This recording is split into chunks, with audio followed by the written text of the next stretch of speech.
muy fuertes y hábiles que parezcan nuestros luchadores favoritos, todos son humanos y a veces las cosas se les van de las manos y algunos de ellos mueren. Y en las no tan raras ocasiones en las que esto ocurre, la WWE rinde tributo a estos héroes caídos como haría cualquier empresario. Pero a veces deciden ignorarlo por completo. Suena muy controvertido, ¿verdad? Estamos de acuerdo. Así que quédate con nosotros en este vídeo para descubrir las muertes de luchadores a lo largo de los años que la WWE ha ignorado por completo. Para entrar en materia, empezamos con uno de los casos más impactantes de nuestra lista: la muerte de Andrew Martin.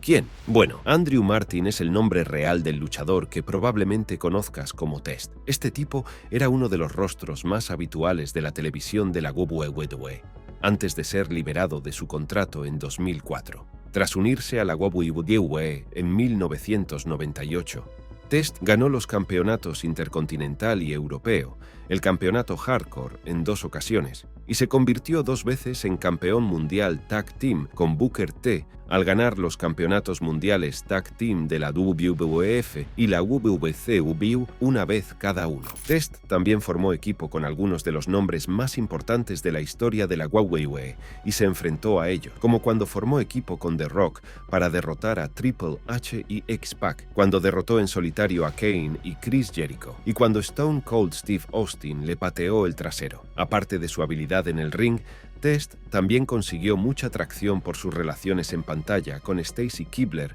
y Stephanie McMahon. Así es, antes de Triple H, Test era el prometido de Stephanie, y los dos casi se casaron hasta que Triple H se coló en la ceremonia. Entonces, ¿cómo es que un tipo que estuvo a centímetros de tener a Vince McMahon como suegro termina muerto e ignorado por la compañía de McMahon? Bueno, todo empezó cuando Test dejó la WWE en 2004 y volvió en 2006. A su regreso, había sufrido claramente algún tipo de transformación física que le daba un aspecto bastante caricaturesco. Pero parecía que todo el mundo podía verlo, excepto la WWE, así que lo aceptaron sin averiguar el motivo de su nuevo físico. Tras varios combates en la ECW y tener que competir con los mejores de la WWE, acabó siendo despedido de la franquicia en apenas 1 año por no superar una prueba de la política de bienestar. No podemos decir que fuera una sorpresa para nadie, pero su muerte sí que lo fue. Dude acababa de hacer una temporada en la TNA y en algunos circuitos de lucha británicos, irlandeses y franceses, cuando de repente, el 13 de marzo de 2009, saltó la noticia de que Test había sido encontrado muerto en su apartamento de Florida. Un vecino vio el cuerpo sin vida de Martin tumbado en un sofá durante un rato y llamó al 911. Las autoridades tuvieron que escalar la valla de su apartamento. Las autoridades tuvieron que escalar su valla para entrar en el recinto, donde lo encontraron muerto. Tras la muerte de Test, el informe toxicológico de la autopsia reveló que había fallecido por una sobredosis accidental de oxicodona, un analgésico de venta con receta. Trágico, ¿verdad? Aquí es donde se pone peor. A pesar de haber tenido 160 combates televisados en Raw, 84 combates en SmackDown y 35 combates de pago por visión, la WWE no reconoció su muerte ni rindió homenaje a Andrew Test Martin. Y hasta la fecha no se ha dado ninguna razón oficial. Sin embargo, parece que la WWE no quería que se la asociara con alguien con problemas de drogadicción. Al parecer, McMahon y la junta directiva de la WWE conocían los problemas de Test con las drogas y le apartaron de la franquicia en parte por este motivo. Los informes también mostraron que Martin se puso en contacto con sus antiguos empleadores en agosto de 2008 en relación con su adicción y entró en un centro de rehabilitación de drogas y alcohol después. Pero hay más. El patólogo forense Dr. Bennett Omalu revelaría más tarde que Martin había estado sufriendo de encefalopatía traumática crónica grave, que era una condición cerebral que resultaba de repetidas conmociones cerebrales y lesiones en la cabeza subconcusión y causó fuertes dolores de cabeza, cambios de humor, depresión o comportamiento agresivo. No hace falta ser un genio para sumar 2 más 2, ¿verdad? Por lo que parece, la WWE podría haber sido consciente de la enfermedad cerebral que sufrió como resultado pasado de la lucha libre en su franquicia, y ya que la enfermedad podría ser en parte el desencadenante de los problemas con las drogas de Test, la AWWA preferiría ocultarlo. Por lo tanto, ningún homenaje para un luchador tan prometedor. Ahora bien, ese es un lado oscuro de la WWE del que nadie habla, pero se vuelve aún más oscuro, y este siguiente caso ocurrió justo un año después de la muerte de Test. Estamos hablando de la verdad oculta detrás de la muerte de Chris Kanyon en 2010. Siendo realistas, Kanyon no tuvo ni de lejos tanta fama como Andrew Martin como luchador de la WWE, pero cualquiera que lo haya visto alguna vez sabe que tenía lo necesario para igualar ese nivel de fama, y mejor. Comenzó su carrera en la WWF en 1994 como jobber, enfrentándose a grandes luchadores como Shawn Michaels, Diesel, Tatanka y Bob Holly. Sin embargo, tras más entrenamiento, Kanyon demostró poco a poco su valía y empezó a aparecer en combates de pago por visión. A diferencia de los peces gordos de la promoción, Kanyon fue uno de los pocos luchadores que lo dieron todo en el ring durante la invasión. Este tipo realizaba movimientos en el cuadrilátero de los que nadie había oído hablar en la WCW o la WWF, y lo hacía parecer fácil. Los aficionados y los comentaristas lo adoraban tanto que acuñaron para él el apodo de innovador de la ofensiva. Tanto si luchaba como el monstruo enmascarado Mortis, Chris Champagne Kanyon o Positively Kanyon, este tipo siempre se esforzaba al máximo por ofrecer un espectáculo a los aficionados, a pesar de ser uno de los luchadores de media tabla de la promoción. Algunos culpan a una larga racha de lesiones de su declive, pero los auténticos saben la verdad. Chris Kanyon declaró su homosexualidad en 2001, después de haber permanecido en el armario durante muchos años. Esto ocurrió cuando el mundo no era tan progresista y se burlaban de muchos homosexuales. Kanyon esperaba poder cambiar la narrativa y propuso un truco a Vince McMahon para que reconociera su sexualidad en pantalla, pero siguiera actuando como un competidor serio. ¿Adivina qué? McMahon rechazó la idea y en su lugar hizo que Kanyon se disfrazara de Boy George y fuera diezmado por un Undertaker que blandía una silla. Y eso fue todo. Kanyon pasó de ser un prometedor ganador del título de los Estados Unidos y de formar equipo con DDP para enfrentarse a Kane y Undertaker en un combate en SummerSlam a ser un simple trabajador. En 2004 fue despedido de la WWE y según Kanyon, una de las razones fue que era gay. Pasaron los años y nadie supo nada de él hasta abril de 2010, cuando fue declarado muerto. Resultó que Kanyon sufría un trastorno bipolar y había amenazado con quitarse la vida unas semanas antes. Su hermano Ken Kluxaritz se preocupó cuando dejó de responder a sus llamadas, así que fue al apartamento de Kanyon en Sunnyside, Queens, solo para encontrarlo muerto junto a una botella vacía de antidepresivos y una nota de disculpa a su familia el 2 de abril de 2010. Para ser justos, la WWE hizo una sutil referencia a su muerte en las semanas siguientes, pero no puede sorprender que se hayan guardado los detalles reales de su salida de la franquicia, sobre todo teniendo en cuenta el daño que las burlas por su sexualidad como luchador habrían hecho a la ya deteriorada salud mental de Kanyon. Continuando, tenemos otro caso de la WWE ignorando la muerte de un luchador de su franquicia del mismo año que la muerte de Kanyon. El fallecido en esta ocasión es Lance Cade, otro luchador de la WWE que nunca alcanzó el estrellato, pero que sigue siendo un nombre que los fans de los OG recordarán. Cade comenzó su carrera profesional en la WWE en 2001, entrenado por su ídolo de la infancia y gran luchador de todos los tiempos, Shawn Michaels. Empezó pasando tiempo en varios circuitos de desarrollo de la WWE, como Memphis Championship Wrestling, Les Thatchers Heartland Wrestling Association y más tarde Ohio Valley Wrestling. Con el tiempo, comenzó a tener tiempo en los grandes escenarios, y en el momento de su muerte, Cade fue 3 veces campeón del mundo tag team con Murdoch en la WWE, ganó el campeonato de peso pesado de la HUA y el campeonato tag team de la HUA con Steve Bradley y Mike Sanders. Y también fue una vez campeón de televisión de la TWA en la Texas Wrestling Alliance. También tuvo una alianza con Chris Jericho durante un tiempo, y juntos derrotaron a John Cena y Triple H, algo de lo que muy pocos luchadores en la historia pueden presumir. Bastante impresionante, ¿verdad? Bueno, al parecer no lo suficientemente impresionante como para evitar que fuera expulsado del circuito después de lo que el representante de la WWE, Jim Ross, llamó un error de grandes ligas. En un comunicado emitido por la WWE en octubre de 2008, se anunció que Cade quedaba abruptamente liberado de su contrato tras sufrir un ataque en un avión como consecuencia del consumo excesivo de drogas. No cabe duda de que si Cade hubiera logrado mantenerse limpio,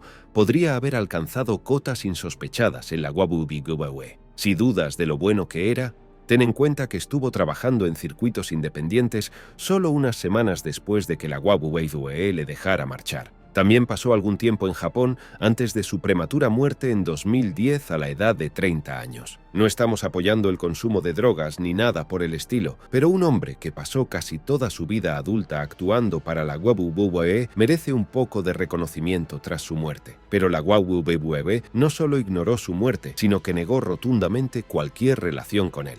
Al menos, eso fue lo que hizo Linda McMahon, esposa del fundador de la WWE, Vince McMahon. La muerte de Cade se produjo durante una de las desastrosas campañas de Linda para el Senado, y cuando un periodista le preguntó si conocía al recién fallecido luchador, ella respondió: «Puede que le haya visto una vez». Y eso fue todo. No dio el pésame a su familia, no tuvo en cuenta el hecho de que alguien acababa de morir, simplemente negó su relación con un antiguo empleado. Dado que Linda se dedicaba a la política por aquel entonces, estaba claro que su estrategia consistía en distanciarse de las controversias de la empresa que había ayudado a construir, sobre todo porque la suposición inicial era que Lance Cade había muerto debido a complicaciones relacionadas con las drogas. El padre de Cade revelaría más tarde que Linda McMahon se ha reunido muchas veces con su hijo. Y eso no es todo en la historia de Cade. A pesar de la creencia popular de que el ex luchador de la WWE había muerto por abuso de drogas, su autopsia reveló que la causa de la muerte fueron complicaciones cardíacas completamente ajenas al consumo de drogas. Solo cuando esta noticia se hizo pública, la WWE sintió la necesidad de reconocer su muerte. Sin embargo, no hicieron gran cosa. Fue solo una breve noticia en WWE.com. Pero si crees que eso es frío por parte de la WWE, espera a ver lo siguiente. La muerte del luchador conocido por la mayoría como Víscera es uno de los casos más recientes en los que la WWE ha ignorado la muerte de un luchador. Y a diferencia de los que hemos mencionado anteriormente, su caso es también uno de los más inexplicables e injustificables. Nelson Frazier Jr., de 2,6 metros de estatura y 221 kilos de peso, fue uno de los luchadores más importantes de la WWE en las décadas de 1990 y 2000, y lo decimos literalmente. Frazier fue un luchador que cambió de personaje en repetidas ocasiones y que recibió varios nombres en el ring, como Mabel, King Mabel, Víscera, Biz y Big Daddy V. Cuando debutó en 1993, se convirtió en un luchador amante del baile y el rap llamado Mabel.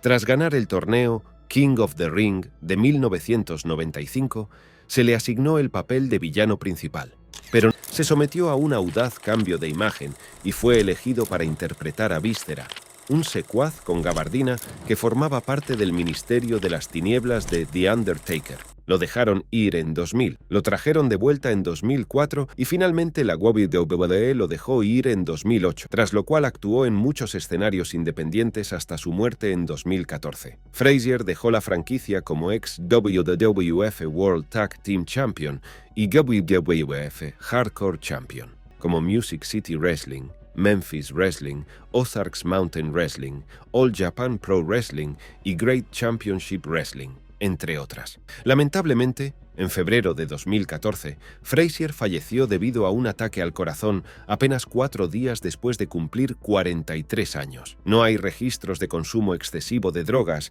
ni enfermedades mentales, pero sin embargo, ningún homenaje de la WWE. No fue una sorpresa cuando su viuda, Cassandra Frazier, presentó una demanda por homicidio culposo contra la WWE en el primer aniversario de su muerte. Su demanda alegaba que la WWE había ocultado información, tergiversado investigaciones y desinformado a Víscera y a otros luchadores sobre los riesgos para el rendimiento relacionados con las conmociones cerebrales y la encefalopatía traumática crónica. Afirmaba que la encefalopatía traumática crónica había dejado a Víscera con graves pérdidas de memoria a corto plazo, migrañas y depresión, y que estas enfermedades acabaron contribuyendo a su muerte. ¿Hasta qué punto era cierto? Nadie lo sabe. Por ello, La juez de distrito Vanessa Lynn Bryant desestimó la demanda, ya que no había pruebas de que la muerte de Víscera estuviera relacionada con la ETCC. Incluso después de esto, la WWE no rindió homenaje al gran hombre. En su lugar, el abogado de la WWE, Jerry McDevitt, faltó aún más al respeto a Frazier en una entrevista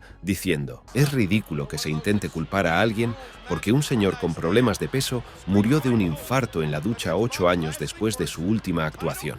Es una locura que la WWE ignorara esta muerte en particular. Es decir, McMahon trajo repetidamente a Víscera de vuelta a competir. Normalmente, uno vería eso como un signo de afecto o al menos de respeto. Pero aparentemente ese no fue el caso. Para el siguiente, volvamos a principios de la década de 2000 con un nombre que la mayoría de la generación Z escucharía por primera vez: Chris Candido. Si hay un paralelismo entre la muerte de este hombre y la de Víscera, es que ambos no tuvieron problemas en el backstage ni escándalos que justificaran que la WWE ocultara sus muertes bajo la alfombra. A diferencia de Víscera, la carrera de Chris Candido en la WWE fue muy breve. La mayoría de los fans de la WWF lo recuerdan como el tipo que trajo a Sunny a la empresa solo para que ella lo engañara con el Heartbreak Kid literal, Shawn Michaels. Antes de eso, tenía mucha experiencia en otros circuitos de lucha libre desde una edad temprana, ya que era nieto de Popeye Chuck Richards,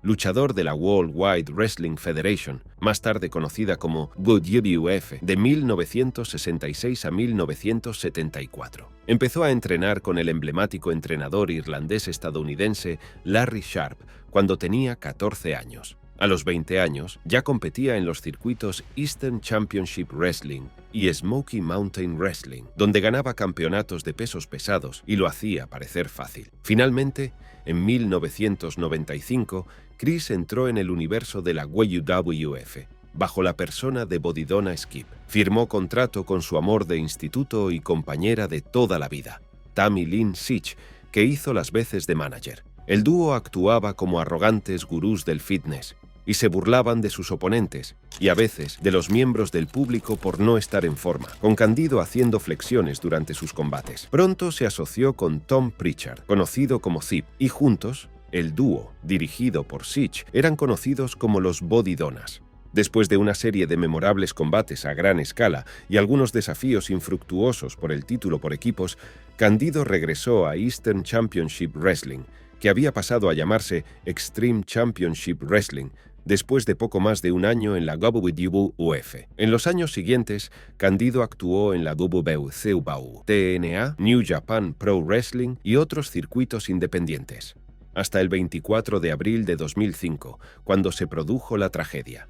Fue durante un combate de TNA Lockdown con Lance Hoyt contra Apollo y Sonny Siaki, cuando Candido se fracturó la tibia y el peroné y se dislocó el tobillo. Y si no lo has adivinado, es una de las peores lesiones de la historia de la lucha libre. Inmediatamente se sometió a una intervención quirúrgica para insertarle placas de titanio y tornillos en la pierna y parecía recuperarse bien.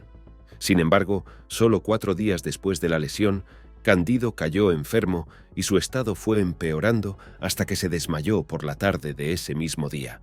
Los médicos le diagnosticaron neumonía y tuvieron que drenarle los pulmones, pero murió poco después a la edad de 33 años. Tan pronto como se anunció su muerte, TNA no solo emitió un gráfico en la televisión lamentando la repentina muerte de Candido, sino que también celebró un torneo conmemorativo en su honor a finales de ese año. Y eso en una empresa en la que solo actuó un par de meses. La WWE, en cambio, no se molestó en hacerlo. Teniendo en cuenta que Chris Candido fue uno de los talentos más excitantes del circuito durante su tiempo allí y el mercado que aportó a la empresa a través de su esposa, Sunny, es difícil entender por qué Vince McMahon no consideró oportuno honrar al hombre. Y para el último de nuestra lista de muertes de luchadores que la WWE ignoró, tenemos a Jack Tunney. ¿Jack quién?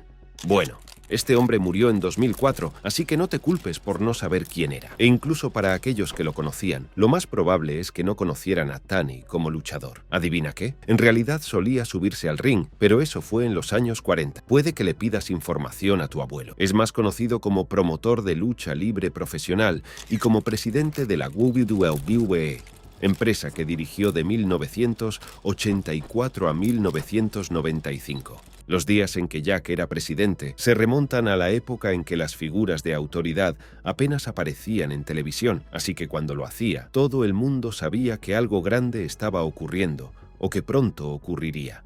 Y con Tunney no se podía jugar. Este hombre no temía a nadie y tomó algunas decisiones realmente audaces como presidente, como suspender a Andre el Gigante y despojar al hombre del $1.000.000 del título de la WWF cuando se lo entregaron. Y tenemos que decir que su severidad fue sin duda eficaz, ya que la empresa prosperó durante todos sus años al mando. Sin embargo, tras más de una década de servicio, Gorilla Monsoon asumió la presidencia de la empresa y, para sorpresa de todos, Tunney no fue despedido. Ni inducción al Salón de la Fama, ni partido homenaje, nada. Y para hacerlo aún peor, cuando Tunney falleció en 2004 a la edad de 69 años, las cosas no cambiaron. No se mencionó su fallecimiento en ningún lugar cercano a la WWE, y se dice que nadie de la organización asistió a su funeral. Han pasado décadas desde entonces, y la WWE no ha hablado ni una sola vez de la muerte de su antiguo presidente. Es casi como si nunca hubiera existido, y sus 11 años en el cargo se hubieran borrado de la memoria de todos. ¿Cuál de estos casos te parece más controvertido? Déjanos tu opinión en la sección de comentarios y antes de irte, no olvides darle a me gusta a este vídeo y suscribirte a Ring Rivals para no perderte los próximos.